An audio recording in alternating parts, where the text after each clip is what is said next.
সবাইকে শুভেচ্ছা বলার প্রোগ্রামে। আমাদের সাথে আজকে উপস্থিত আছেন বাংলাদেশের টেবিল টেনিস সম্রাজ্ঞী জোবেরা রহমান লিনু। লিনু আপা, আপনাকে প্রোগ্রামে স্বাগতম। হ্যাঁ, তোমাকে অনেক অনেক কেমন আছেন আপা? কেমন চলছে সবকিছু? আলহামদুলিল্লাহ ভালো আছি। তুমি ভালো আছো? এই তো আপা, আপনাদের দোয়ায় চলছে সবকিছু। আচ্ছা। আপা, আমরা তো আপনি তো আমার এক ধরনের ক্রাশই, এটা তো আর জনসমক্ষে বলতে কোনো সমস্যা নাই।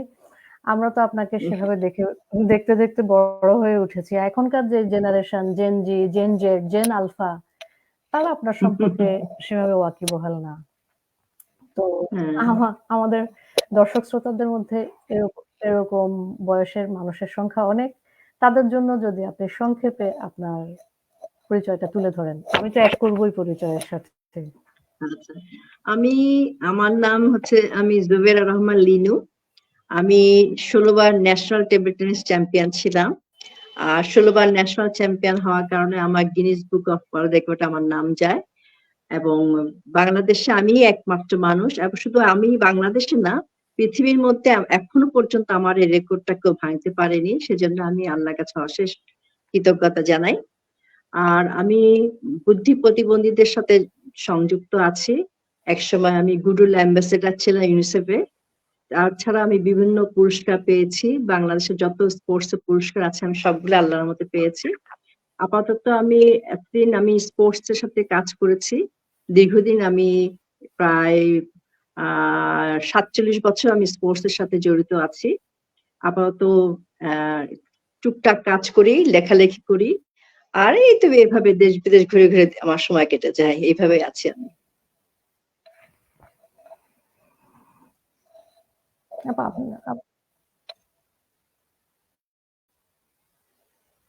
আপনার লাইন নাকি আমার লাইন আপা? কোনটা ইয়ে হচ্ছে, বাফারিং হচ্ছে? আপনি কিন্তু আটকে গেছেন আপা। না, আমি তো শুনতে পাচ্ছি তোমার কথা। আপা, হ্যাঁ হ্যাঁ হ্যাঁ হ্যাঁ, এখন ঠিক আছে আপা। আমরা ওই জায়গাটাতে হয়ে গেলাম যে আপনি ইয়েদের সাথে, বুদ্ধি প্রতিবন্ধীদের সাথে কাজ করছেন এবং আপাতত লেখালেখি করছেন, এই জায়গা পর্যন্ত আমরা শুনেছি, এরপরে আর শুনতে পাইনি।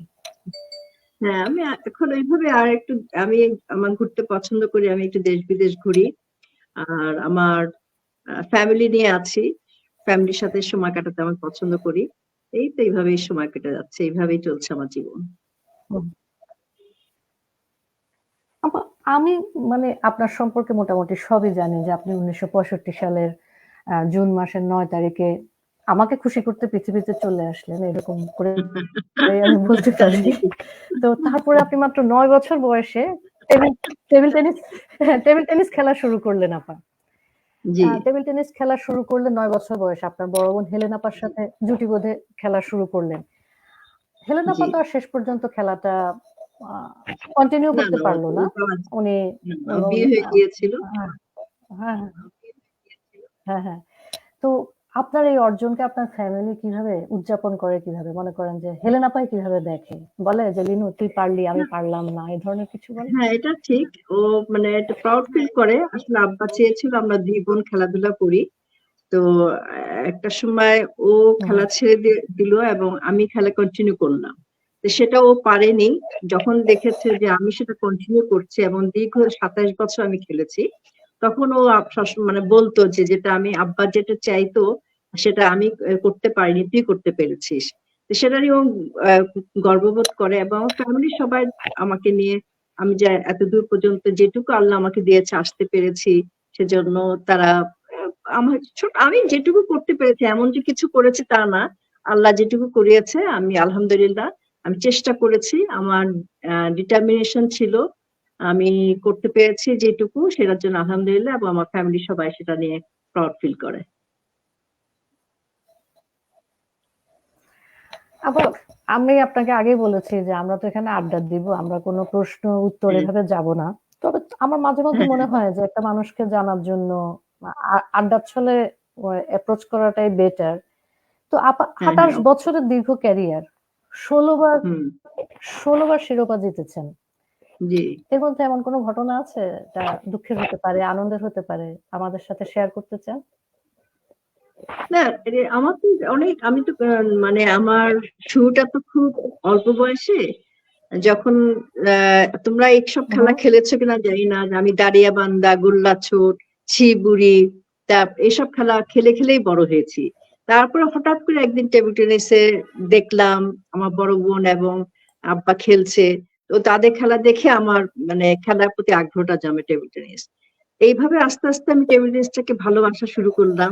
ভালোবাসতে বাসতে এক সময় দেখলাম যে আমি এটার জন্য পাগল হয়ে গেলাম। টেবিল টেনিস ছাড়া আমি আর আমার ধ্যান জ্ঞান সবকিছু আমার টেবিল টেনিস। আমি আহ জীবনে এতটা বছর পার করে আসার পরে আমি যখন পিছনে ফিরে তাকাই, যদি দেখি যে আমার টেবিল টেনিসের কাজ মানে খেলতে, যে আমি আমার সুখের কিছু সুখের স্মৃতি আছে, কিছু দুঃখের স্মৃতি আছে। এখন তোমাকে কি আমি সুখের স্মৃতি বলবো না দুঃখের স্মৃতি বলবো? আবার দুইটাই বলেন। আমার যেরকম একটা আচ্ছা। খুব ইন্টারেস্টিং ঘটনা মনে পড়ে যে আপনি আমাকে বলেছেন, আপনি হুম সম্ভবত পাকিস্তানে খেলতে গেলেন। সেখানে হুম। আপনাকে রাত্রেবেলা ডিনারের প্রোগ্রামে কাপড় পরতে হবে কিন্তু আপনার ব্লাউজটা নাই। তো ও, এটা তোমাকে বলেছি। ব্লাউজ আচ্ছা। না হ্যাঁ, থাকার এটা কারণে একটা হ্যাঁ, হ্যাঁ, হ্যাঁ। এটা আমি বলছি। এটা ব্লাউজ না থাকার পাকিস্তানে কারণে খেলতে, হ্যাঁ, হ্যাঁ, না, বলেন এটা আমি আপনি। বলছি। এটা আমি বলছি। হুম, হুম, এটা খুব মজার স্মৃতি। আমরা হুম, যখন সবাই একসাথে গেলাম, সবাইকে দিয়ে দেওয়া হলো যার যার মানে ব্লাউজ, শাড়ি টাড়ি যা যা সবকিছু, কিন্তু আমি আসলে বাসায় এটা ট্রাই করিনি। আমি সেইভাবে নিয়ে চলে গেলাম পাকিস্তানে। এবং যখন আমাকে পাকিস্তানে আমাদের প্রেসিডেন্টের বাসায় দাওয়াতটা ছিল আমাদের, তখন আমি পড়তে গেছি, পড়তে যেয়ে দেখি যে আমার ব্লাউজ ঢুকছে না। এখন ব্লাউজটা পড়তে পারছি না। তখন আমি তো নার্ভাস, আমি ঘামছি রীতিমতো, আমি কি করব। তখন আমাদের সাথে মানে অ্যাথলেটিক্স একটা মেয়ে ছিল, ফিরোজা নামও। ওকে আমি ডাকলাম যে, ফিরোজা তুমি তো শাড়ি পরাচ্ছ, এখন আমি কি করব। তো ও বলছে, আপা আপনি ব্লাউজ ছাড়াই এই করেন, আপনি স্পোর্টস গেঞ্জি আছে, আপনি ওটার উপর আমি শাড়ি পরাচ্ছি। আমি স্পোর্টস গেঞ্জির উপরে শাড়িটা পরে তারপরে কোটটা পরলাম।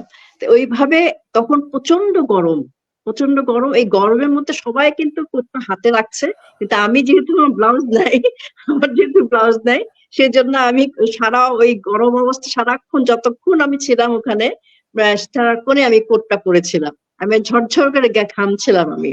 এটা আমার একটা মজার স্মৃতি আমার। এই স্মৃতিটা আমার খুব মনে পড়ে।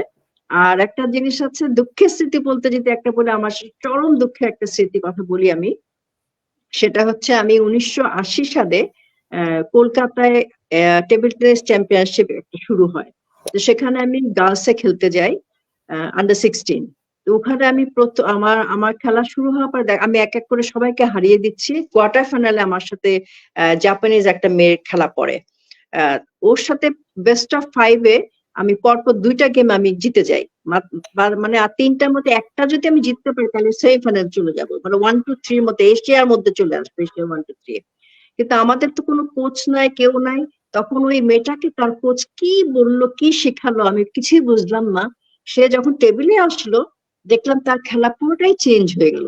কি রকম খেললো আমি কিছুই বুঝতে পারলাম না। আমি পরপর 3টা গেম আমি হেরে যাই। হেরে যেয়ে আমি 5ম স্থান অধিকার করি।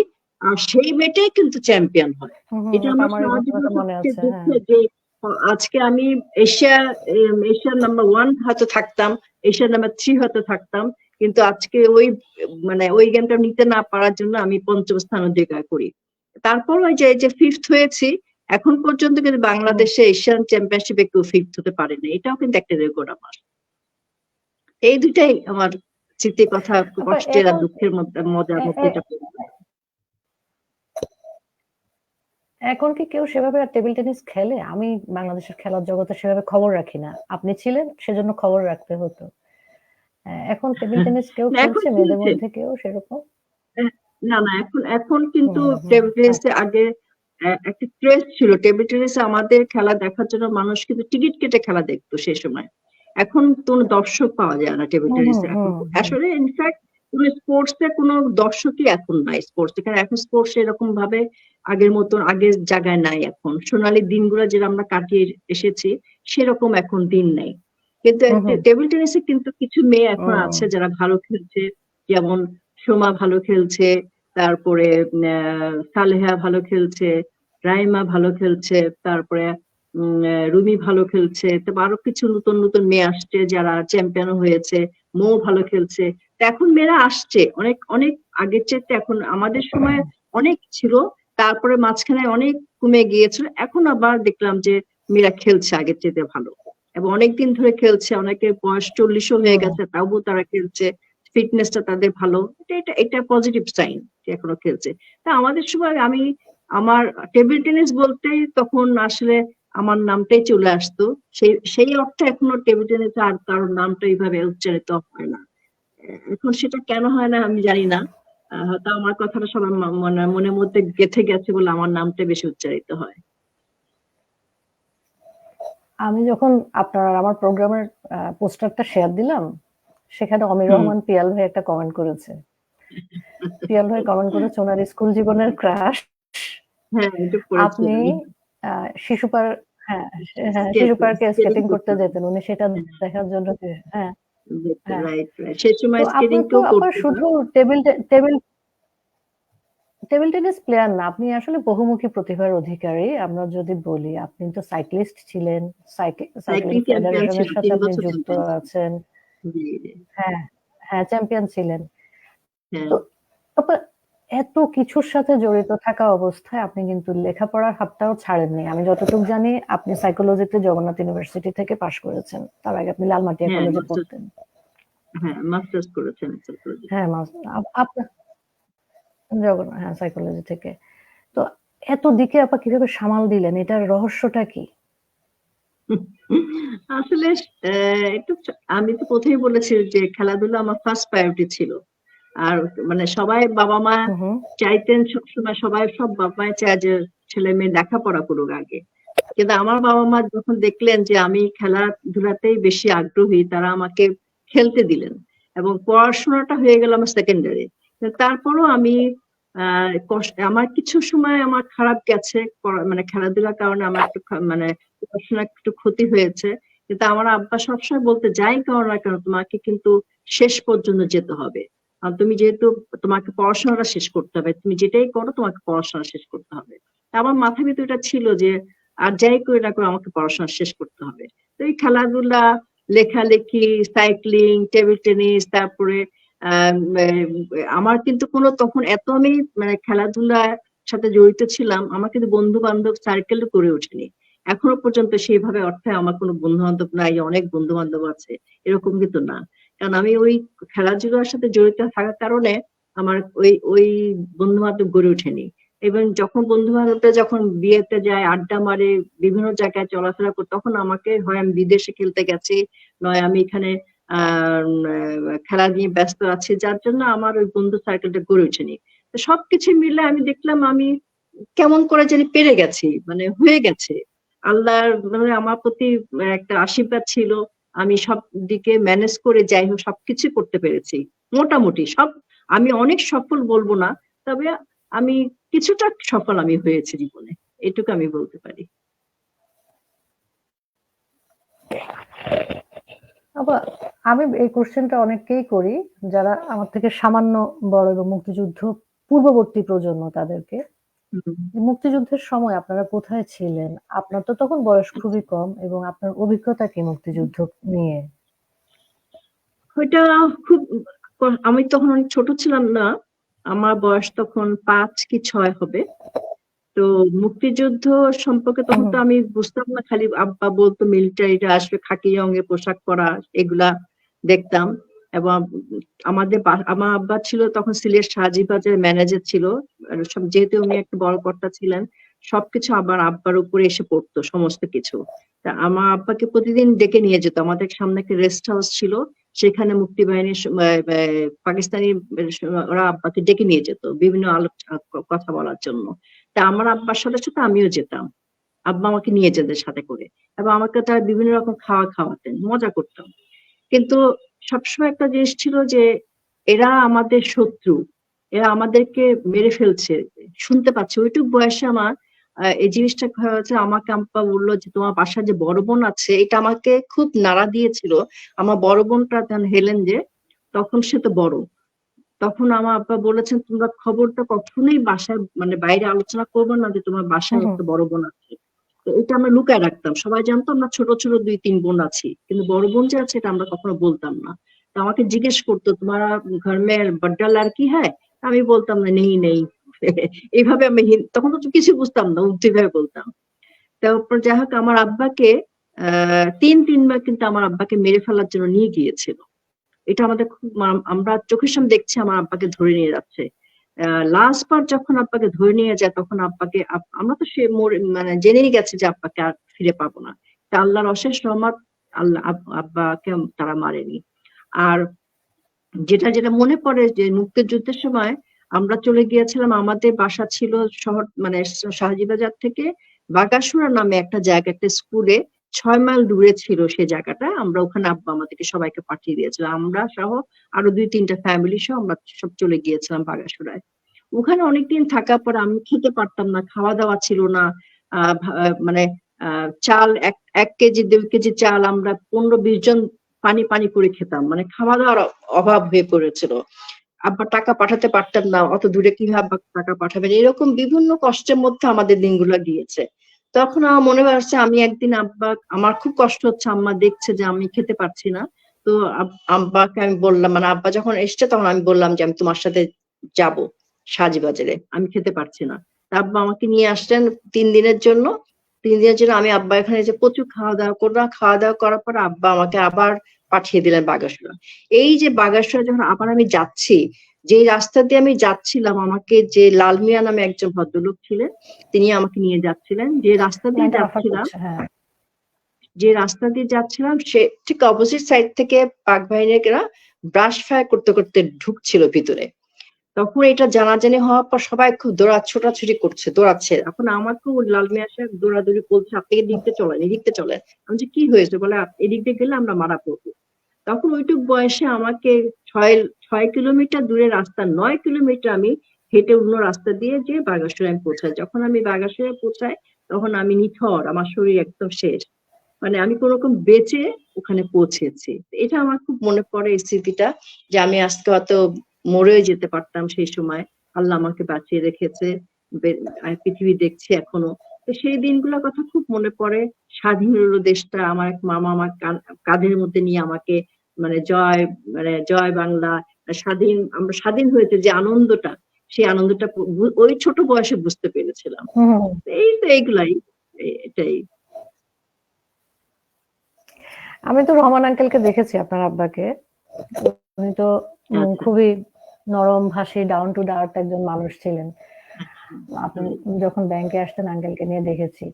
আঙ্কেল বেশি শাসন করতো না আন্টি বেশি শাসন করতো? কে বেশি শাসন করে? আমার তো মনে হতো যে আন্টি মনে হয় বেশি শাসন। আম্মা একটু রাগী, আমার আম্মা একটু রাগী প্রকৃতি, উনি শাসন করেন। আর আমার আব্বা শাসন কখনো করেননি, বকা দিয়েছেন, সেটা হচ্ছে খেলার জন্য। আমি কিন্তু পড়াশোনার জন্য কখনো বকা খাইনি, খেলাধুলার জন্য বকা খেয়েছি। যদি আমি কখনো হেরে যেতাম, ভীষণ মন খারাপ করতেন, ভীষণ ভাবে আমাকে টিস করতেন যে তোমার শেষ দিন শেষ, তুমি ছেড়ে দাও, তোমার খেলাধুলা রাখবে না, এরকম করে আমাকে আব্বা বলতেন। আব্বা কিছুতেই মানতে পারতেন না যে আমি হারবো। তখন আমার আম্মা আমাকে সাপোর্ট করতেন যে তুমি কেন, খেলার তো হার জিত আছে, তুমি কেন এরকম করো। তখন আস্তে আস্তে আব্বা বুঝতো, কিন্তু আসলে আব্বা আমাকে এত বেশি খেলার জন্য এত বেশি আমাকে মানে প্রশ্রয় দিয়েছিলেন। সারা সময় আমার সরঞ্জাম, যত কিছু খেলার যাবতীয় যা কিছু লাগে সব কিন্তু আমার আব্বা বিদেশ থেকে আমাকে এনে দিতেন। তা আমার আব্বা অনেক কষ্ট, আমার জন্য কিন্তু অনেক স্যাক্রিফাইসও করেছেন। খেলার জন্য অফিস ছেড়ে আমার খেলার জন্য চলে গেছে, সেখানে বসে বসে খেলা দেখেছে। আমার আম্মা খেলা দেখেছে বসে বসে। আমার ভাই বোন মামারা সবাই আমার খেলার জন্য পাগল ছিল। আমি খেলতাম আর সবাই বসে থাকতো, তালি দিত, ফাইট করতো। আমি যদি কোনো পয়েন্ট যদি কম পেতাম তখন বলতো যে তুমি নেক্সট খেলাটা, নেক্সট মানে এইটা গেমটা ধরো যাতে তুমি হেরে না যাও। মানে আমার আসলে পুরো ফ্যামিলিটা আসলে খেলা পাগল ছিলাম আমরা। তো বাবা আমাকে শাসন করেনি, মাই শাসন করেছে আসলে। ওটা আমি দেখেছি যে আন্টি যা করার করতো আর কি। যাই হোক, আপা এবার একটু সিরিয়াস আলাপ। এই যে 1982 সাল থেকে 2000 সাল পর্যন্ত আপনি বাংলাদেশ বিমানের হয়ে খেলেছেন, প্রায় 19 বছর, তাই তো? তো 2001-এ খেলাটা হলো হচ্ছে গিয়ে রংপুরে। রংপুরে, তখন হ্যাঁ। বিমান সেই খেলায় আপনাদের যে প্রতিযোগিতা সেখানে বিমান অংশগ্রহণ করলো না। যে কারণে আপনি বিমানের হয়ে ওখানে খেলার সুযোগ পেলেন না। তো আপনি সুযোগ পেলাম, স্বতন্ত্রভাবে হ্যাঁ। যখন খেলার জন্য আবেদন করলেন, তখন বিমান হুম, হুম, সেটাতে রাজি হলো না এবং হুম, আপনি হুম, বাংলাদেশ বিমানের সাথে ১৯ বছরের সম্পর্ক ছিন্ন করে আপনি ইন্ডিভিজুয়াল হিসেবে হুম। সেখানে খেললেন। বাংলাদেশ বিমানের এই আচরণটাকে আপনি কিভাবে দেখেন? কারণ ২০০১ এর ওই খেলার পরিপ্রেক্ষিতেই আপনি গিনেসের জন্য আবেদন করতে গিনেস বুকে। পেরেছেন। জি, জি, জি। বাংলাদেশ বাংলাদেশ বিমান কেন এই সহায়তাটুকু তাদের এতদিনের সাথীকে করল না? এটা আসলে এটা তো এখন আর বলে লাভ নেই। তখন কেন তারা করেছিলেন আমি জানি না। একটা ফেডারেশনের সাথে একটা প্রবলেম চলছিল। তখন ২-৩ টা টিম তারা ডিসিশন নিয়েছিল তারা ন্যাশনাল খেলবে না। তখন আমার বয়স হয়ে গেছে অলরেডি। আমি যদি একটা একটা ন্যাশনাল যদি না খেলি আমি কিন্তু ১০ বছর পিছিয়ে যাবো। তখন অলরেডি আমার তখন বয়স হয়ে গেছে 37 আমার ২০২১ সালে। তখন আমার বয়স ইয়েস। 37। আমি যদি না খেলি তার মানে আমার সাথে যারা ২০০১ খেলে, এ হ্যাঁ 37 হুম। ২০০১ এ। তো যারা আমার সাথে খেলে তারা তো আমার চেয়ে অনেক জুনিয়র। তাদের স্ট্যামিনা অনেক বেশি, তারপরে স্কিল অনেক বেশি। এখন আমি তো অভিজ্ঞতা দিয়ে তাদের সাথে আমাকে খেলতে হবে। শুধু খেলা থাকবে না। আমার সাথে অভিজ্ঞতাটা অনেক বড় একটা মানে বিষয় ছিল। আমি চিন্তা করলাম যে আমি যদি এটা না খেলি তাহলে আমি অনেক বছর পিছিয়ে যাবো। কারণ এর আগে আবার ২টা ন্যাশনাল হয় নাই। ততদিনে আমি আরো পিছিয়ে গিয়েছি। তখন হুম, আমি হুম। তাদেরকে বললাম, আমাকে যখন বলল যে, "হ্যাঁ, তুমি খেলতে পারবে না?" আমি বলছি, "কেন?" বলে, আমাদের বিমান টিম খেলবে না।" তখন আমি বললাম, "খেলবে না তাহলে আমি খেলি। আমি স্বতন্ত্রভাবে খেলবো তাহলে?" তখন আমাকে খুব তারা এই কথাটা বলেছে, "হ্যাঁ, খেলতে পারো। কিন্তু তুমি ফিরে এসে বিমানে আর জয়েন করতে পারবে না।" তো এইটা আমার খুব লেগেছিল। যেখানে আমি এতটা বছর খেললাম, ১৪টা ন্যাশনাল আমি তাদেরকে উপহার দিলাম। সেখানে আমাকে এই কঠিন কথাটা বলল। তখন আমি রাগেই বললাম, "ঠিক আছে আমি ফিরে এসে আমি বিমানে জয়েন করব না।" আমি স্বতন্ত্রভাবেই খেললাম এবং ২০০১ সালে আমি ন্যাশনাল চ্যাম্পিয়নও হলাম। আমি ফিরে এসে আর তাদের সাথে আর কোনো যোগাযোগই আর রাখলাম না। এবং এরপরে আমি আমার নামটা ২০০২ সালে আমি আমার হেলাল উদ্দিন ভাই উনি সেক্রেটারি ছিলেন। উনি আমার হয়ে গিনেস বুকে আমার নাম সব পাঠালেন। সবকিছু উনি সমস্ত কিছু প্রিপারেশন গুলো সবকিছু করে দিলেন আমাকে। তারপরে উনি যখন পাঠানোর পরে ৬ মাস পরে আমার রেজাল্টটা আসলো যে হ্যাঁ, তোমার এটা ওয়ার্ল্ড রেকর্ড হতে যাচ্ছে। আমরা কিছুদিনের মধ্যে তোমাকে সার্টিফিকেট পাঠাবো। তো এই যে আমি যে ২০০১ সালে চ্যাম্পিয়নটা যদি না হতে পারতাম, আমি যদি না খেলতাম তাহলে আমার কি অবস্থাটা হতো তুমি চিন্তা হুম, করো। হুম, হুম। তা আমি তখন একটা গুড হুম, ডিসিশন নিয়েছিলাম যে সেটাই, আমি সেটাই। তখন যদি আমি ডিসিশনটা যদি এটা নিতাম যদি না নিতাম যে আমি বিমানে হয়েই খেলবো এর জন্য ঠিক আছে এই বছর আর খেললাম না। তাহলে এটা আমার জন্য অনেক বড় মারাত্মক ভুল হতো। তা আল্লাহ অশেষ রহমতে আমি খেলেছি এবং একদম। চ্যাম্পিয়ন হয়েছি। এটা তারপরে হুম, এই তো হুম। এইভাবেই চলে গেছে। এখন আর তাদের সাথে তবুও বিমানের প্রতি আমার একটা সফট কর্নার রয়ে গেছে। দীর্ঘদিন আমি খেলেছি তো আমার সবার হ্যাঁ, তা সাথে তো আমার থাকেই। সম্পর্ক হুম। সেটাই। আপা আপা এই যে ২০০২ সালে একমাত্র বাংলাদেশী হিসেবে আপনার গিনেস বুকে নাম উঠলো। জি। আমাদের কাছে তো আপনি একজন কিংবদন্তি। হুম। তো দেশ কি সঠিকভাবে সেই কিংবদন্তিকে মূল্যায়ন করেছে আপা? না, আপনার কি মনে হয়? করেনি। না, করেনি। একেবারেই করেনি। করেনি। একেবারেই করেনি। আমি মানুষের ভালোবাসা পেয়েছি, এটা সত্যি কথা। সাংবাদিকরা আমাকে নিয়ে অনেক লেখালেখি করেছে, অনেক কিছু হয়েছে। কিন্তু তুমি মানে বললে বিশ্বাস করবে না যে আজকে ২০০২ থেকে আজকে ২০২৪ সাল এই দীর্ঘ সময়ের মধ্যে আমি আজ পর্যন্ত আমার এই গিনেস রেকর্ড যা হয়েছে এটা আমার যে প্রাইম মিনিস্টারকে আমি দেখাতে পারিনি। মানে সে যা আমাকে চেনেন হয়তোবা বাই নেমে কারণ তার সাথে আমার ২-৩ বার দেখা হয়েছে। কিন্তু তখন গিনেস রেকর্ড নিয়ে কথা বলার তো সুযোগ হয়নি। তো অনুষ্ঠানের মধ্যে কথা হয়েছে। কিন্তু কেউ আমাকে কোনোদিন এই যে আমার এই যে রেকর্ডটা হয়েছে এটা নিয়ে তার সাথে আমি একটু দেখা করা, কথা বলা এবং স সরকার কিন্তু কত খেলোয়াড়কে কতভাবে মানে আর্থিকভাবে স্বাবলম্বী করে দিয়েছে। আমি কিন্তু এই সরকারিভাবে একটা টাকা পর্যন্ত আমি পাই নাই। আমাকে বিভিন্ন মানুষ প্লট পাচ্ছে, বিভিন্ন প্লেয়াররা কিছু হলে প্লট পেয়ে যাচ্ছে, বাড়ি পেয়ে যাচ্ছে, গাড়ি পেয়ে যাচ্ছে। কিন্তু আমি আর্থিকভাবে কোনো লাভবান হইনি। আমাকে কোনোভাবে আমি এটা তো আমি ডিজার্ভ করি।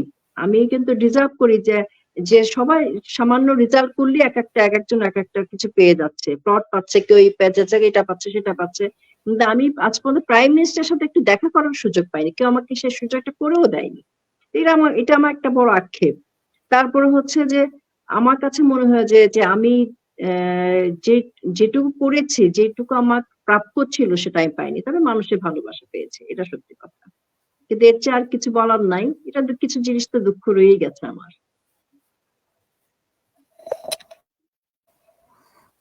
আমরা কি এটাই বলবো যে গুণের কদর নাই? আর গুণের কদর আসলে আমার বেলায় বলে না, আসলে কি আমরা আসলে যার যেটুকু প্রাপ্য সেই সম্মানটুকু কি আমরা আমাকে দিতে পারি? আমরা এখন কিসের পেছনে ছুটছি বলো? আমরা এখন কিসের পেছনে ছুটছি?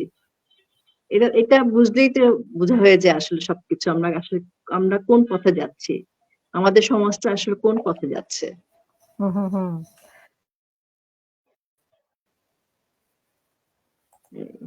সব কথা তো আপা বলেন, যেটা হয় যে পাবলিকলি বলা যায় না, নিজে নিজে বুঝে নিতে হয় আর কি।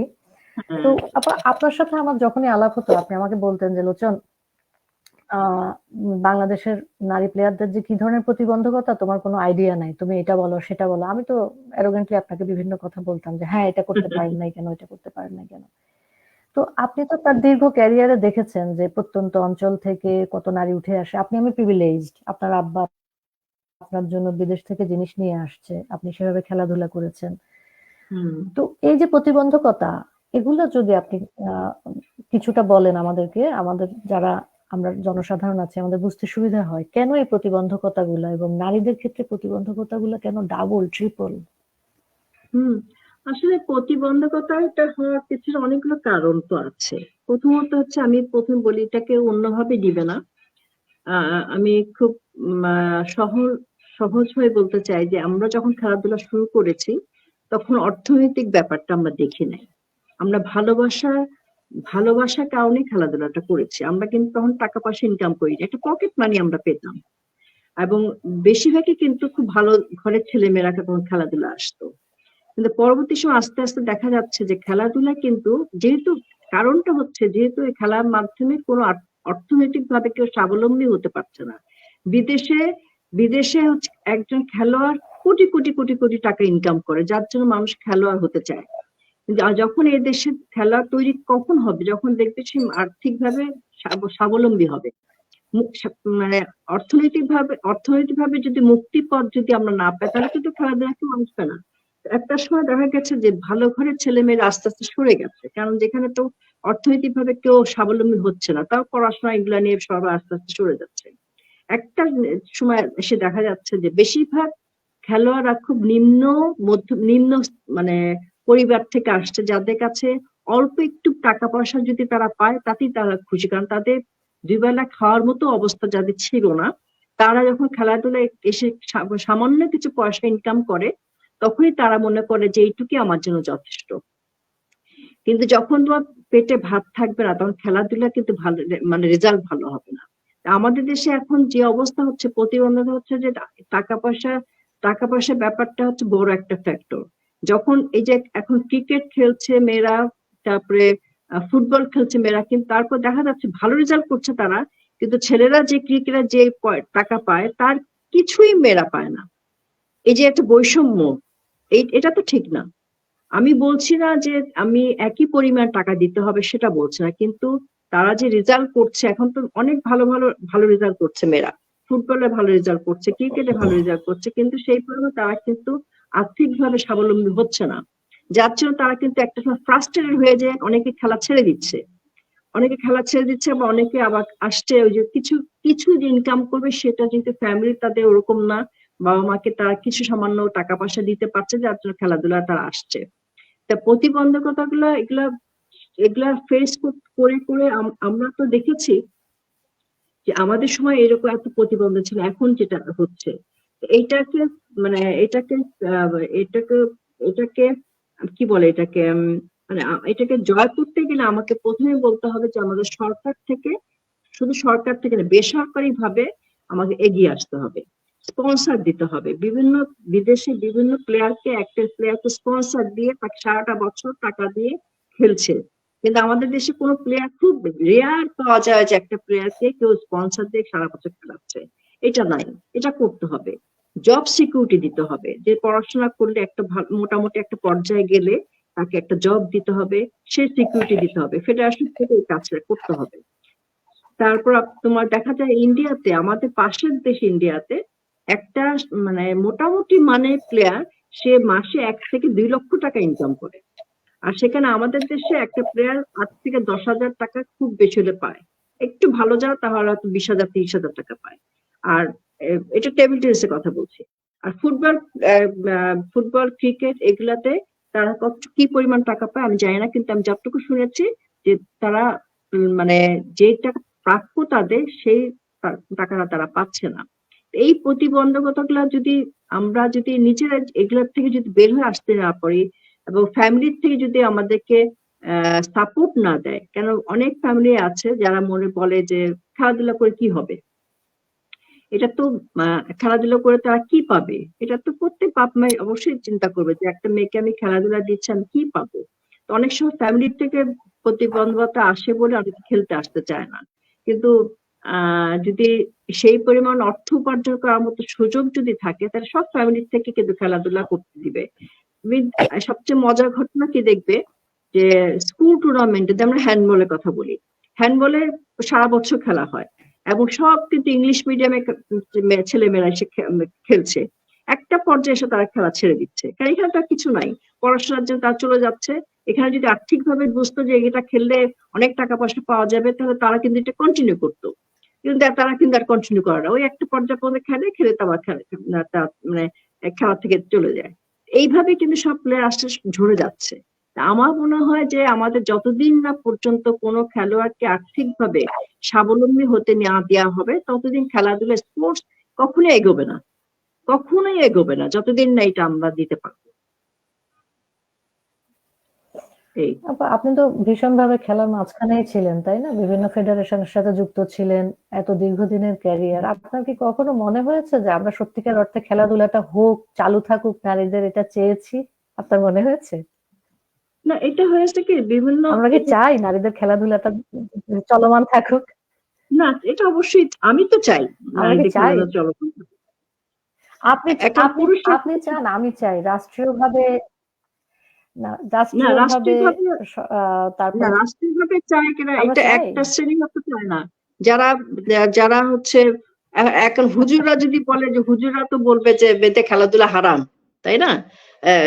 হারাম। এখন সেটা চিন্তা করলে তো ঘরে বসে থাকা যাবে না, কে কি বললো তাহলে তো হবে না। আমি শালীনতা ভেবে, শালীনতা রেখে যদি আমি খেলাধুলা করি, যে কোনো কাজই যদি শালীনতার মধ্যে করা যায় তার মধ্যে কোনো মধ্যে খারাপ কোনো কিছু নাই। কারণ যেখানে আমাদের ইসলামেই আছে যে তুমি পড়াশোনা করার জন্য তুমি 3 দেশও যেতে পারো, আমাদের বলাই আছে, সেখানে তুমি সবই করতে পারো, কিন্তু তুমি নিজেকে সংযত রেখে সুন্দরভাবে থেকে তুমি সবকিছু করতে পারো। এখন অনেকেই আছে যে যাদের ক্ষমতার লোভী আছে, আমাদের দেশে ক্ষমতা লোভী মানুষ কিন্তু অনেক প্রচুর, যারা ক্ষমতা ধরে রাখতে চায়, কাউকে উঠতে দিবে না, কেউ ভালো কাজ করলে তাকে কিভাবে নামাতে হবে, কিভাবে তাকে দমাতে হবে, কিভাবে তার ক্ষতি করতে হবে, এইসব কাজে কিন্তু করে। আমাকে কিন্তু ফেডারেশন থেকে নামিয়ে দেওয়া হয়েছে, তুমি হয়তো জানো মনে হয়। আমি যখন টেবিল টেনিসের জেনারেল সেক্রেটারি, মানে অ্যাডহক কমিটিতে আমি জেনারেল সেক্রেটারি পদে, হ্যাঁ জেনারেল সেক্রেটারি হই, তখন আমাকে সহ্য করতে পারলো না। আমি 6টা মাস মাত্র ছিলাম, 6টা মাসে আমি 5টা টুর্নামেন্ট করে দিয়ে আসছি, 13 লক্ষ টাকা জমা দিয়ে এসছি। আমাকে তখন তারা বললো ইলেকশন করতে হবে, জানে যে ইলেকশন করলে, ইলেকশন কি জিনিস তুমি তো জানোই, ইলেকশন করলে যে আমি হেরে যাব ওরা জানে, কারণ ইলেকশনের যে যারা ইলেকশন করতে যাচ্ছে তারা অনেক অনেক চারা কামাচ্ছে, এতে তারা বিভিন্ন রকম কাজ করে আমাকে কিভাবে হারাবে তারা সব জানে সেটা। এখন আমাকে ইলেকশন দিতে বাধ্য করলো এবং ইলেকশন আমি হেরে গেলাম।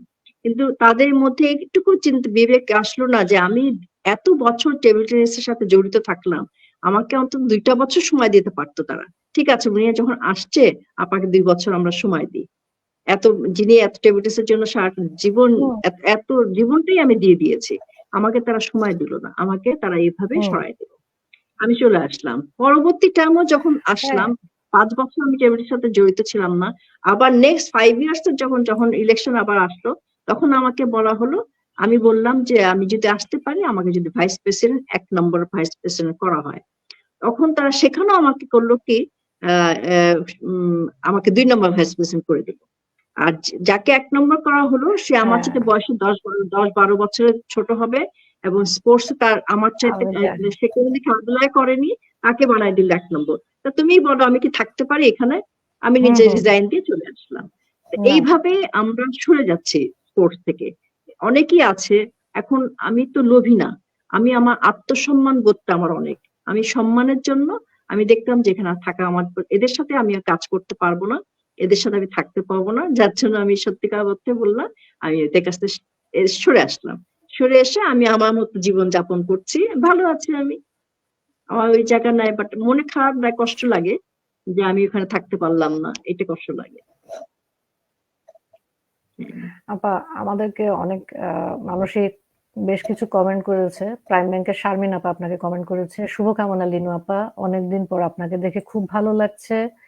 আপনাকে উনি হুম। আরেকটু ক্লোজ আপ এ দেখতে চেয়েছে। এখন শারমিন আপাকে আমি বলছি যে শারমিন আপা উনার স্ক্রিনটা আর ক্লোজ আপ করার সুযোগ নাই কারণ আপা আছেন ফোনে। ল্যাপটপে থাকলে একটু সুযোগ ছিল। তারপরে লাকি আপা, শারমিন নাহার লাকি। উনি আচ্ছা লাকি লিখেছেন কেমন আছেন দুজন আপু? প্রিয় হ্যাঁ, দুজন প্রিয় মুখ এক ফ্রেমে। উনি লিখেছেন যে আচ্ছা। দারুণ আড্ডা চলছে। লিনু আপাকে ভালোবাসা। প্রাইম ব্যাংকের ইসমাইল আমারও লিখেছে যে ভালোবাসা আপু দিয়ে দাও লাকিকে। শুভকামনা ন্যাশনাল চ্যাম্পিয়ন। হ্যাঁ, লাকি আপা, লিনু আপা আপনাকে ভালোবাসা জানিয়েছেন। আর প্রাইম ব্যাংক থেকে ইসমাইল দেওয়ান লিখেছে যে আপু শুভকামনা রইলো। ন্যাশনাল চ্যাম্পিয়নের কথা শুনতে পাচ্ছি, ভালো লাগছে। শারমিন নাহার আপা মানে লাকি আপা আবার আমাকে বলেছে চৌকস উপস্থাপনা। আপা লজ্জা দিয়েন না আমাকে চৌকস উপস্থাপনার কথা বলে। আমরা আমরা জানি উপস্থাপনায় কে চৌকস। আচ্ছা আপা, আমি হুম। আম আপনার বেশ অনেক কিছু অনেক লেখা পড়েছি, আপনার লেখা নাটক দেখেছি। আমার মাথায় যেটা আছে এতদিন পরে সেটা হচ্ছে আপনার অন্যরকম জীবন উপন্যাসটা, তাই না? আপনার নিজের কি মনে আছে আপনার অন্যরকম জীবন উপন্যাসের কথা? হ্যাঁ, মনে আছে। মনে আছে। মনে আছে। আপা এখন অন্যরকম কি জীবন। লিখছেন? লেখালেখির টেবিলে কি এখন বসা আমি হয়? তো লেখার টেবিলে কি দেখে বসা হয়? হ্যাঁ, বসা হয় মানে কি আমি আমার খেলাধুলা নিয়ে লাইফ নিয়ে এবং অটোবায়োগ্রাফিটা বলা যায় না। আ বাট আমার লাইফের সময় কিছু স্টোরি এবং খেলাধুলা এগুলো নিয়ে আমি লিখছি একটা বই। আমার লেখাটা শেষ হয়ে গেছে। এখন আমি হু, প্রুফ হু।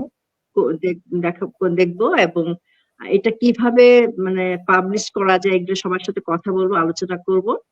আমার ইচ্ছা আছে এই বইমেলাতে আমার এই বইটা যাতে আসে সেই ইচ্ছাটা আছে। এইটাই লেখালেখি করছিলাম। এখন এটা শেষ পর্যায়ে শেষ হয়ে গেছে। এখন আমি জাস্ট আবার এটা রিভিশন দিচ্ছি। কোথায় কোনটা ভুল আছে, কোথায় কি দিলে আরেকটু ভালো হয়, এগুলা করছি।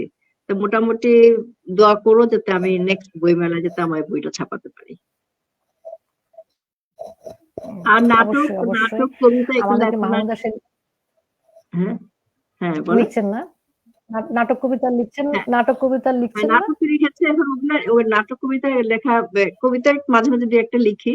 আর নাটকটা লেখা অনেকদিন হচ্ছে না বিভিন্ন কারণে। মনে হয় যে ঠিক আগের মতো হু, হু। আ যে পরিস্থিতি এখন দেখি যে নাটকটা লিখে এটাকে সেল করা এটা অনেক কঠিন ব্যাপার হয়ে দাঁড়িয়েছে। আগে মানে আমি যখন লিখতাম হুম, তখনই এটা অনেক কঠিন ছিল। এখন আরো কঠিন হয়ে গেছে। এখন এই হুম, দৌড়াদৌড়ি হুম। করা এগুলো আমার পক্ষে সম্ভব না। যার জন্য এখন অনেকটা পিছিয়ে গেছে।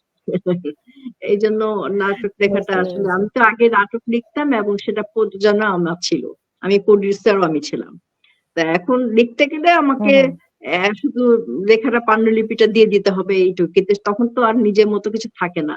অনেক কিছু কাটছাঁট করে ফেলে অনেকে। আমি যে চোখ দিয়ে লিখছি যে লেখার সাথে, সাথে আমার চোখে তো ভাসছে যে এই সিনটাতে এরকম করবে নায়ক, এইভাবে করবে নায়িকা। তখন আমি প্রেজেন্ট থেকে অনেক কিছু দেখতে পারি, বলতে পারি ডাইরেক্টরকে।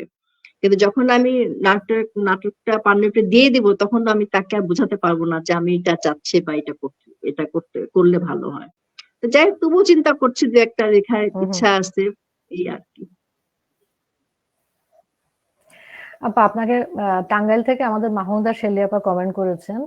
লিনু আপা আপনাকে হুম। অনেকদিন পর দেখলাম। আপনি কেন অভিমান করে দেশ ছাড়লেন? শেলী আপা, লিনু আপা আপা দেশেই আছেন ভেরি মাচ, উনি দেশ ছাড়েননি, কোনো অভিমান নাই দেশ নিয়ে লিনু আপার। আপনি ঢাকায় যখনই আসবেন লিনু আপাকে নক করলে দেখা করতে পারবেন। আমি দেশ ছাড়িনি, কোথায় থেকে শুনলো শেলি আপা যে আমি দেশ ছেড়েছি? না, আমি দেশেই আছি, আমি দেশকে ভালোবাসি বলে দেশ আমাদের ছাড়িনি। আমার আমাদের শেলি আপা হয়তো কোনো ছবি দেখেছে, আপনি তো খুব ভ্রমণ করেন, দেখেছে যে আপনি কোনো দেশে, ভেবেছে আপনি একবারে চলে গেছেন। আচ্ছা আচ্ছা, তাই হবে হয়তো। আমাদের শেলি আপার তো নানা রকমের বিষয় আছে, উনি একটা দেখেই হঠাৎ করে ইয়ে হয়ে যায়। আমাদের সহজ সরল শেলি আপা। আপা হুম। ধরেন যে এটা 2024 সাল, 2030 সালের মধ্যে লিনু কি কি করতে চায়? ওরে বাবা, আমি আসলে জীবনে কোনো কিছুই চিন্তা ভাবনা করে করিনি। আমার যখন সামনে যা এসছে আমি তাই করেছি। আমার ভেবেচিন্তে জীবনে কোনো কিছু হুম, আমি আসেনি, করিওনি, করতেও পারিনি। আর অনেকে আছে না খুব চিন্তা ভাবনা করে 5 বছরের মধ্যে আমি এই জায়গায় যাব, 5 বছরের মধ্যে বা 10 বছরের মধ্যে আমি এই কাজগুলা করব। আমার লাইফে এগুলো কিছু হয়নি। আমি এগুলো চিন্তাও করিনি, আমার হয়ওনি। আর তবে হুম, 5 বছর তুমি হুম, বলছো 2030 সাল মানে এই 5 বছরের মধ্যে আমি নিজেকে কোথায় দেখতে চাই, কি করতে চাই। এখন এটা মনে পড়ছে না কি করতে চাই। তবে 2-3 টা জিনিস বলতে পারি। যেমন আমার ইচ্ছা আছে আমি সামনে হজ করব। তারপর ইচ্ছা আছে আমার বইটা পাবলিশ করব। আর যতদিন বেঁচে থাকবো আমি পৃথিবী ঘুরে বেড়াবো। এটা আমার খুব মানে প্রিয় একটা জিনিস, মানে শখের জিনিস। যেটা আমি বলে বোঝাতে পারবো না। আমার চাওয়া পাওয়া, আমি অনেকে তো মানে টাকা পয়সা ইনকাম করে, শাড়ি গহনা কিনে, মানে মনে করে এটাই হচ্ছে মানে সম্পত্তিটাকে ধরে রাখার একটা খুব সাংঘাতিক ব্যাপার মনে করে যে এগুলো একটা একটা সম্পত্তি কিনে রাখলাম, এটা আমার নেক্সট জেনারেশন খাবে। আমি এটাতে বিশ্বাসী না। আমি যতদিন বেঁচে থাকবো আমার মতো করে আমি বেঁচে থাকবো। আমি মরে গেলে তো সব পড়ে থাকবে, সুতরাং আমি ভোগ করে যাই। আমার জীবনটাকে আমি দেখি, পৃথিবীটা এত সুন্দর, এই পৃথিবী না দেখে মরে যাবো এটাকে ভাবতে পারি না। আমি যতদিন বেঁচে থাকবো, আমার যদি মানে শক্তি থাকে, সামর্থ্য থাকে, আমার যদি সেই পরিমাণ অর্থ থাকে ঘুরে বেড়ানো, আমি ঘুরে বেড়াবো। আমি মুক্ত বিহঙ্গের মতো ঘুরে বেড়াতে চাই, খুব ঘুরতে চাই আমি। আপনার জন্য শুভকামনা, যেন আপা আপনার বাকেট লিস্টে থাকা, যেমন আপনি আমাদের কানাডায় আসেন নাই, হ্যাঁ হ্যাঁ, তারপরে ইনশাল্লাহ। আপনার বোন থাকে আমেরিকায়, এখানে যান নাই, আমি অস্ট্রেলিয়া হচ্ছে যান যে নাই, আমার বোনের আপনি কয়েকটা অস্ট্রেলিয়া দেশ যাই, যেন। নিউজিল্যান্ড জানি, হ্যাঁ, 4টা দেশ আমি যাই নাই। কিন্তু আমি ইউরোপে প্রায় অলমোস্ট সব দেশ ঘুরেছি। হুম, অন্যান্য দেশে আমি এটা তো আমি ঘুরেছি। জানি। আমি প্রায় আহ, আমি প্রায় হুম, 40-50টা দেশ অলরেডি ঘোরা হয়ে গেছে আমার। কিন্তু আমার এই বিশেষে 4টা দেশ ঘোরা হয়নি। সবাই যেখানে যায়, অস্ট্রেলিয়া, নিউজিল্যান্ড, আমেরিকা, হুম। কানাডা, এই জায়গায় সবাই যায়, কিন্তু আমারই যাওয়া হচ্ছে না। তবে আমি ভবিষ্যতে ইনশাল্লাহ যাবো। আমি আপনাকে আমি আপনাকে আমি আপনাকে কানাডায় উইন্টারে নিয়ে আসবো, সবাই সামারে নিয়ে আসে, আমি আপনাকে উইনিপেগের উইন্টার দেখাবো। আমি উইন্টারই আসতে চাই, আমি বরফ দেখতে চাই, আমি বরফের মধ্যে হাঁটতে চাই। আমার খুব বরফ খুব ভালো লাগে। অনেকে বলে, আমি জানি কানাডার উইন্টার মানে কি জিনিস, সেটা আমি জানি খুব ভালো করে। তার মধ্যে আমি এটা বুঝতে চাই যে আসলে উইন্টারটা কি কানাডা। সেই সময়টাই আমি আপা আসবো সে এক ইনশাল্লাহ। ভয়ানক অবস্থা, সে এক ভয়ানক ভয়ানক অবস্থা, হ্যাঁ। অবস্থা। মাঝে মাঝে তোমার যাই হোক ছবিতে আপা দেখি শেলি, তো, তুমি তোমাকে দেখি যেভাবে কাভার করে রাখো একেবারে নিজেকে। হ্যাঁ, ওরে বাবা আপা, সে এক সাংঘাতিক অবস্থা। আপা শেলি আপা কিন্তু বুঝে গেছে আপনি যে দেশে আছেন। শেলি আপা কমেন্ট করেছে, লোচন তোমাকে আচ্ছা, অনেক অনেক ভালোবাসা, আদর, তোমার জন্য লিনুকে দেখতে পেলাম। আমি নিজেও হুম, একজন ভলিবল জাতীয় খেলোয়াড়, ৭৮ থেকে ৮৪ পর্যন্ত। মেয়ে খেলোয়াড়দের জন্য আপনার লিডারশিপ বড় প্রয়োজন। আমি ভুল শুনেছি আপনার দেশ ত্যাগের ব্যাপারে। আচ্ছা আচ্ছা। এখন লিনু আপা তো শেলি আপা লিডারশিপে থাকতেই চেয়েছেন বরাবর। উনি চেয়েছেন বাচ্চাদের নিয়ে কাজ করতে, তারা যেন খেলাতে আসে। এখন আমাদের যেসব আমলাতান্ত্রিক জটিলতা এবং দেশের চলমান পলিটিক্স সব ক্ষেত্রেই থাকে, লিনু আপা সেই এবং পলিটিক্স এর সাথে পেরে ওঠেননি, পলিটিক্স সেজন্য থেকে, উনি হ্যাঁ, নিজেকে আমি সেই পলিটিক্স শিখে না, আমি পেরে উঠি না। মানে যখন আমাকে সব পেরে জায়গা থেকে উঠেন, সরায় দেওয়া যে কারণে দরকার। উনি নিজেকে হুম যে কারণে ওনার নিজেকে সম্মান বাঁচানোর জন্য ওনাকে সরে আসতে হয়েছে। সর্বত্রই তো কাহিনী এটা। তবে লিনু আপার যে অভিজ্ঞতা, ওনার যে সাংগঠনিক দক্ষতা এবং বাচ্চাদের সাথে ওনার যে র্যাপো, ওদের সাথে ওনার যে বন্ডিং, বাচ্চাদের সাথে ওনার বন্ডিংটা খুবই চমৎকার। কিন্তু সেই জিনিসগুলো বাংলাদেশ কাজে লাগাতে পারত, কাজে লাগানোর সুযোগ ছিল। ওনার এই দীর্ঘদিনের অভিজ্ঞতার থেকে সুফল নেওয়ার বাংলাদেশের সুযোগ ছিল, বাংলাদেশ সেই সুযোগ কাজে লাগায়নি, এটা বাংলাদেশের লস, এটা লিনু আপার লস না আর কি, লিনু আপার কোনো লস নেই। খেলোয়াড় হিসেবে লিনু আপাকে আমরা দেখছি, উনি স্বাধীনতা 53 বছর, কিন্তু এই যে গিনিস বুকে একমাত্র মানুষ ওনার নাম ওঠা, উনি সে ধরনের প্রাপ্য জায়গায় পৌঁছাতে পারেননি। লিনু আপা একটা আইকন। আমার মনে আছে যে আমরা যখন লিনু আপাকে নিয়ে আলাপ করতাম, আমি যে ব্যাংকে ছিলাম, আপা আসতেন, তখন ঢাকা শহরে দুজন মানুষ মার্ক টু গাড়ি চালায়, একজন লিনু আপা, আরেকজন হানিফ সংকেত। ঠিক আছে, তো ওনার সেই যে অবয়ব, যে অ্যাপ্রোচ, আমরা পুরো ব্যাংক, আমার রুম থেকে বাইরেটা দেখা যেত, আমরা পুরো ব্যাংক যে দিয়ে ভিউ, কাঁচের বাইরে দিয়ে তাকায় থাকতাম যে লিনু আপা আসছে, এখন আমাদের ম্যানেজার ট্যানেজার সবার পালপিটেশন বেড়ে যাবে। ঠিক আছে, আমরা সেভাবে লিনু আপাকে দেখেছি, উনি আমাদের সেরকম একজন পছন্দের মানুষ। তো উনি গতির লিনু, আমরা ওনাকে গতিশীল হিসেবেই দেখি। উনি স্টাইলিশ লিনু, উনি যে পোশাক আশাক এবং স্টাইলে থাকতেন সেটা আমাদের সবার কাছে একটা আকর্ষণীয় বিষয় ছিল। উনি যেভাবে গাড়ি চালাতেন, স্টিয়ারিং হাতে, গতির লিনু, বসা, রোদ চশমার আড়ালে, সানগ্লাস উনি খুব পরতেন, বিভিন্ন ধরনের সানগ্লাস আপার আছে, তো চোখ ঢাকা লিনু। হ্যাঁ হ্যাঁ, সানগ্লাসের প্রতি আপনার ফ্যাসিনেশন আছে। তো গতির লিনু, স্টাইলিশ লিনু, স্টিয়ারিং হাতে, রোদ চশমা চোখে লিনু। আমরা কিন্তু আপনার লিনুকে নিয়ে একটা রিউমারও শুনেছি, ফুটবলার মুন্নাকে নিয়ে। এই রিউমারটা কি আবার সত্যি? এটা খুব ব্যক্তিগত প্রশ্ন। আমি শুনিনি, কি শুনেছো আপা? আমরা কিন্তু ফুটবলার ছিল, যে জাতীয় ফুটবল দলের প্লেয়ার ছিলেন আপনার বন্ধু মুন্না, তাই তো? তাকে নিয়ে কিন্তু আমরা আপনার সাথে একটা রিউমার শুনেছি। মারা গেছে, যে কন্যা মারা গেছে। হ্যাঁ হ্যাঁ, জি জি জি। না না, সে আমার কোনো বন্ধু ছিল না, এটা সম্পূর্ণ ভুল তথ্য দিয়েছে। আমার বন্ধু ছিল না, সে আমার জুনিয়র ছিল। তার সাথে আমার মাঝে মাঝে হাই হ্যালো ছাড়া কোনো কথা হতো না। এটা একেবারেই মিথ্যে কথা। তাহলে কি লিনু সারা জীবনই একা? লিনু সারা জীবনই একা? আমাকে পছন্দ করতো, অনেকেই পছন্দ করতো, বাট আমাকে দেখে ভয় পেত মানুষ, আমার সামনে আসতে পারতো না। আমাকে আমার একটা বিয়ে সম্বন্ধ এসেছিল, আমি আমি খুব রিজার্ভ ভাবে চলাফেরা করতাম, এখনো করি। যার জন্য মানুষ আমাকে ভয় পায়। যারা আমাকে খুব পছন্দ করত তারা এখন বলে যে তাদের জীবনে আমি একটা ক্রাশ ছিলাম। তো আমি তখন বলেননি কেন, তখন বললে তো একটা সুযোগ ছিল। তখন বলে যে তখন ভয়তে বলতে পারিনি। তো এখন তারা বলে মাঝে মাঝে দিয়ে একটা কয়েকজনের সাথে গল্প হলে, এখন যেহেতু বয়স হয়ে গেছে, অনেকের সাথে একটু ফ্রি হয়ে গেছি, গল্প করি, তাই সেটাই বলে যে তখন ভয়তে বলতে পারিনি, এখন বলে। তো একসময় একটা গল্প বলি তোমাকে, ওই তোমার একটা ব্যাংক থেকে আমার একটা প্রপোজাল এসেছিল, স্ট্যান্ডার্ড চার্টার্ড ব্যাংক, আমি গিয়েছিলাম। তো যাই কোনো একটা ব্রাঞ্চে আমি গিয়েছিলাম, আমাকে পাত্র দেখাবে বলে। তো আমি সে পাত্র দেখতে গিয়েছিলাম। আমারও সেই গাড়ি নিয়ে আমি যা তাই, আমি গাড়ি চালিয়ে আমি ব্যাংকে গিয়েছি। তো সে ভদ্রলোক আমাকে দেখেছে আমি গাড়ি চালিয়ে ব্যাংকে ঢুকেছি। তা আমাকে দেখে সে, মানে আমি বলতে চাচ্ছি যে কেমন মানসিকতা, আমি কিভাবে তাকে বিয়ে করতে পারি। সে আমাকে দেখে বলছে, আপনি এই গাড়ি চালিয়ে এসেছেন, এটা কি আপনার নিজের গাড়ি? আমি বলছি, জি, এটা আমার নিজের গাড়ি। আপনার আপনার কেনা গাড়ি, আপনি নিজের উপার্জিত টাকা? আমি অবশ্যই আমার উপার্জিত টাকা। বলে, তাহলে তো আপনি যাকে বিয়ে করবেন তাকে তো প্লেন চালাতে হবে, প্লেন কিনতে হবে। চিন্তা করো কত নিম্ন মানসিকতার পরিচয় দিয়েছে। তাকে আমি দেখতে গেছি, আমি আর তার সাথে দেখবো কি? আমাকে সে বলে তাকে প্লেন কিনতে হবে, আমাকে বিয়ে করতে গেলে তাকে প্লেন কিনতে হবে। আমি আর বেশি কথা না বলে আমি আস্তে উঠে চলে আসলাম, আমার দেখা শেষ, পাত্র দেখা শেষ আমার। এরকম আমি দেখেছি পাত্র, এরকম পাত্র দেখেছি আমি। এই আর কি। এরকম পাত্র দেখেছেন, তাই তো? হ্যাঁ, এরকম পাত্র আমি সেটাই আপা, দেখেছি। মানে কম্পেটিবিলিটি সহ সঙ্গী পাওয়া খুব ডিফিকাল্ট অ্যাকচুয়ালি। সেজন্যই হয়তো হয়তো কোনো কোনো ক্ষেত্রে মানুষ সিঙ্গেল থেকে যায় সেজন্য।